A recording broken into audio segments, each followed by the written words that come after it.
আজকে এমন একটি বিষয় আপনাদের সম্মুখে তুলে ধরতে যাচ্ছি যেটা আপনার জানা নেই। তো কেন জানা নেই, কেন বোঝা নেই, এটা আমরা আমাদেরকে জিজ্ঞাসা করি না।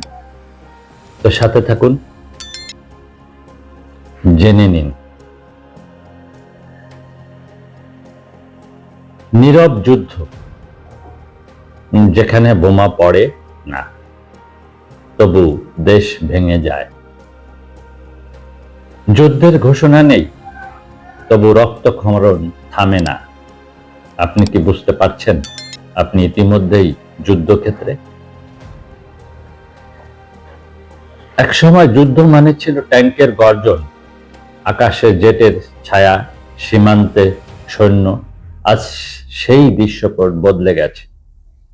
আধুনিক যুদ্ধে সেনা নামানো লাগে না, বোমা ফেলতে হয় না, এমনকি যুদ্ধ ঘোষণা করার প্রয়োজনও পড়ে না।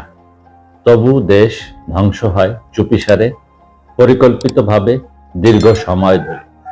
এই যুদ্ধের নাম নন নিটিক ওয়ারফেয়ার। নন নিটিক ওয়ারফেয়ার, নীরব, অদৃশ্য, কিন্তু ভয়ঙ্করভাবে কার্যকর যুদ্ধ। অস্ত্র বদলেছে, লক্ষ্য একই। এখন অস্ত্র হলো মুদ্রা, খাদ্য, তথ্য, গুজব, ধর্ম, পরিচয়। একটি দেশের মেরুদণ্ড ভাঙতে ট্যাঙ্ক লাগে না, লাগে অর্থনীতির শ্বাসরোধ, খাদ্য অনিশ্চয়তা, তথ্য দূষণ। বাজারে অস্থিরতা তৈরি হলে মানুষের ভেতরে ভয় জন্মায়। ভয় জন্মালে যুক্তি মরে, যুক্তি মরলে সমাজ ভাঙে। তরুণদের হতাশা প্রথম আঘাত। যে জাতির তরুণেরা স্বপ্ন দেখা বন্ধ করে দেয়, সে জাতির পতন কেবল সময়ের অপেক্ষা। চাকরি নেই, ন্যায্যতা নেই, ভবিষ্যৎ অনিশ্চিত। এই শূন্যতা তৈরি করাই নীরব যুদ্ধের প্রথম ধাপ। হতাশ তরুণ সহজে উস্কে ওঠে, সহজে বিভক্ত হয়, সহজে ভুলে যায় পথ। নারীর নিরাপত্তাহীনতা, সমাজের হৃদয়ে আঘাত। নারী যখন নিরাপদ নয়, পরিবার ভাঙে, পরিবার ভাঙলে সমাজ ভাঙে। নিরাপত্তাহীনতা কেবল অপরাধ নয়, এটি কৌশল। ভয় ছড়িয়ে দিলে মানুষ ঘরের ভেতর বন্দী হয়, প্রতিবাদ থামে, প্রশ্ন স্তব্ধ হয়। ইতিহাস বিকৃতি, স্মৃতি ধ্বংসের অভিযান। একটি জাতিকে হারাতে হলে তার মানচিত্র নয়, তার স্মৃতি মুছে দাও।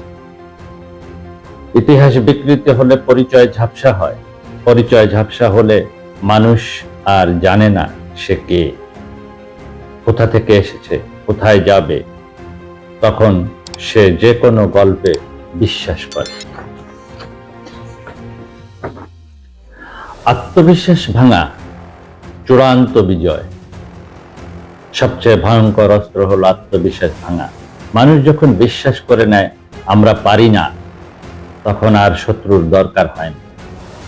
দেশ নিজেই নিজের বিরুদ্ধে দাঁড়ায়। কেন মানুষ টের পায় না? কারণ এই যুদ্ধ ধীরে হয়, প্রতিদিন একটু একটু করে। সংবাদ, বিনোদন, ধর্মীয় বয়ান, সামাজিক মাধ্যমে সব মিলিয়ে একটি পরিবেশ তৈরি করা হয় যেখানে মানুষ ভাবে সে স্বাধীন, অথচ সে কেবল প্রতিক্রিয়া দিচ্ছে। বাঙালিয়ানা আধ্যাত্মিক দর্শনের আলোকে বাঙালিয়ানা বলে, যুদ্ধ জেতা যায় বাহু দিয়ে নয়, বোধ দিয়ে। যে জাতি নিজের চেতনা, সহমর্মিতা, স্মৃতি ও নৈতিকতা রক্ষা করতে পারে, তাকে কোনো নীরব যুদ্ধ হারাতে পারে না। আলো জ্বালাও ভেতরে, অন্ধকার বাইরে, আপনিই সরে যান। শেষ কথা হলো, আপনি যদি ভাবেন এগুলো আমার দেশেও ঘটছে, তাহলে বুঝুন আপনি ইতিমধ্যেই যুদ্ধের ভেতর আছেন। প্রশ্ন হলো, আপনি কি কেবল দর্শক থাকবেন নাকি বোধের যোদ্ধা হবেন? তো যুদ্ধ এখন আর যুদ্ধ নামে হয় না।